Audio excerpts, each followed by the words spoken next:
Our next theorem is touching of the circle. If two circle touches each other, the point of contact lies on the line which joining their centers. So you can see they are talking about the two circle touching each other externally and internally. So point of contact, this point of contact, that is point C here and here point C. So what they are saying, the point of contact lies on the line which joins the center. So if you draw the line of these centers, the point of contact is lying on that line. So this we have to prove this here also. Now let us see what we want to prove. To prove is point C lies on the line AB. This we want to prove from both the figure. Let us see what is given to us. In given, what you can write? C is the point of contact.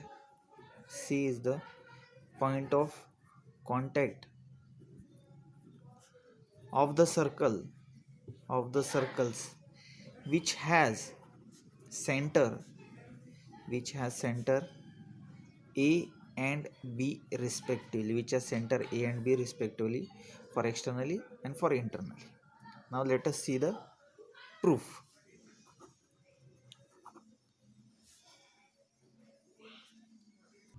Now in proof you can observe that line L is the common tangent which is passing through point C, and line L is perpendicular to AC. Similarly, it is also perpendicular to BC. In both the figures, same situation is there. So let us write this. Line L B is common tangent pass through point C, and which touches the circle. Line L we can say is perpendicular to segment AC, and line L is also perpendicular to BC.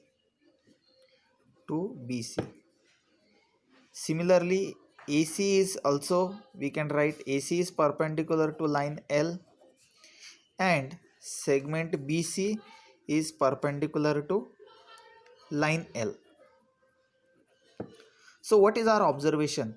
Our observation is that through point C, this point C in both the figure, only one line we can have perpendicular to the line L and which can be drawn. So only one line can be passed through point C, that is line L.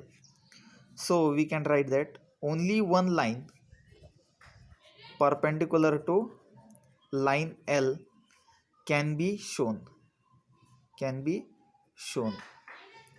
So that means point ACB, ABC are collinear points. Point A, C, B in both the figures are collinear points. Collinear points means they are lying on the same line.